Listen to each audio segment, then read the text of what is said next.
Stick my hand inside of it, pull it out. It's a little over 3 inches wide. Piece of the roof here is just hanging off.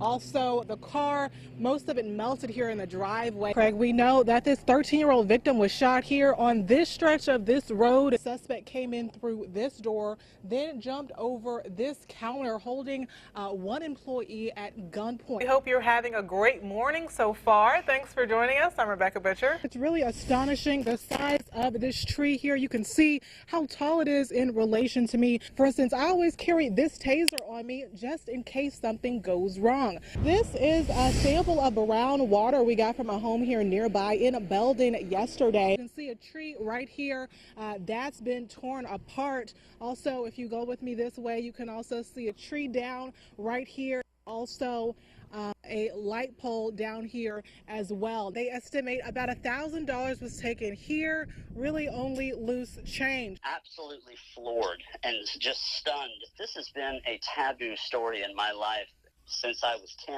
Jason B. Jones has been looking for answers for much of his life after the death of his step-grandmother, Betty Jones.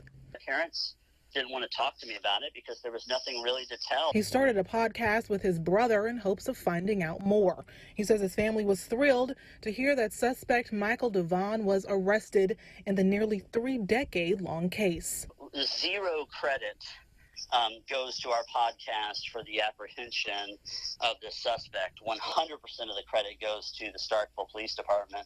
Authorities say his step-grandmother was stabbed in the neck and killed after answering her friend Catherine Krigler's door. According to the homeowner, this was the then bedroom back in 1990, where Starkville police say Catherine Krigler was raped and assaulted. She was left with several broken bones, but she did manage to dial 911. He came back in his hands all bloody, and then he raped me. Krigler died months later from her injuries and deep depression. The sexual assault kit from her has now led to Devon through DNA phenotyping. For former Starkville officer John Smith, it's a welcome advancement to a lengthy case. Well, I happen to know both of them at the time. My mind oftentimes reflects back to that day that they were murdered. And when I asked Jones what he would say to the suspect now, I'm sorry his life led him to feel like he had to make those types of choices. Always thought of this guy as being a monster. He was the boogeyman behind the closet door. Well, Emily, I would advise that people don't have to be out here in this cold here in Oxford. Definitely stay inside, stay warm. I'm here near Highway 7, and there's still actually a little dusting here, as you can see on this light pole out here. I spoke to some people who were very excited to see that much. As you can see, it's snowing now.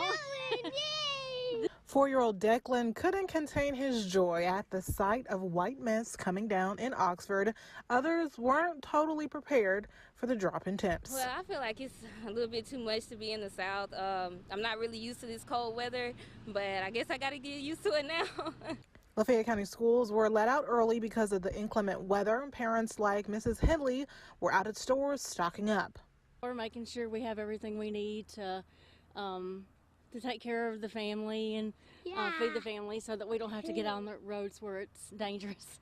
And to keep families safe, MDOT workers were prepped and ready to go, salting bridges and roads to increase traction.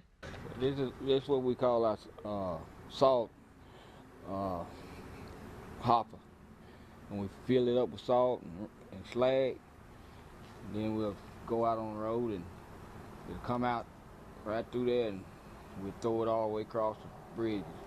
With a gravel-like mix strewn across pavements, Oxford police reported no weather-related accidents, but officials continue to caution drivers as they travel into the night.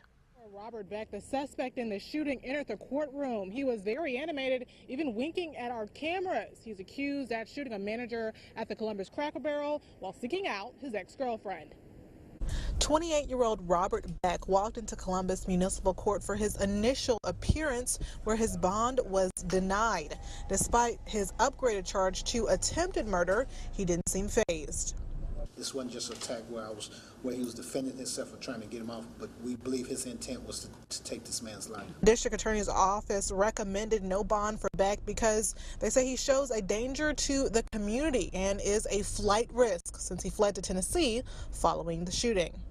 This was a boyfriend, girlfriend. They had broke up. He wanted to confront her about the relationship ending. And while walking into court today, Beck seemed to mouth to the cameras, "I didn't try to kill my girlfriend."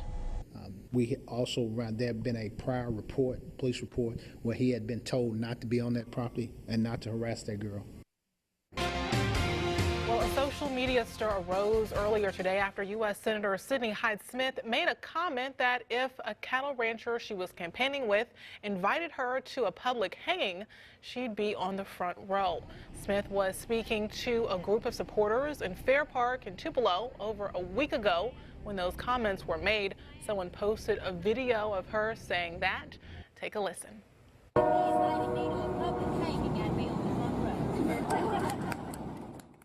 Her challenger, Mike Espy, their campaign issued a statement in response to that public hanging comment. It says, in part, the comments are reprehensible, and her words show that she lacks the understanding and judgment to represent the people of our state. Well, Hyde-Smith's campaign also responded, releasing this statement. It says, in part, I used an exaggerated expression of regard, and any attempt to turn this into a negative connotation is ridiculous. Well, Hyde-Smith and Espy will face off in a runoff on the Tuesday after Thanksgiving. That's the 27th, to determine who will serve the remainder of Thad Cochran's term in the U.S. Senate. Craig, Emily, it's always a course of great idea to be prepared just in case there's danger. Hopefully there's not. For instance, I always carry this taser on me just in case something goes wrong. But what do you do if there's already someone physically on you? Well, today I spoke with ladies in the area to see what action they take. Keep my keys in my hand, so if somebody does try to come up on me, I just use my keys and whatever other defense mechanism I can think of. LaDaldra Harris, who has a 2-year-old son, says she keeps a close watch of her surroundings when going out in case there's danger.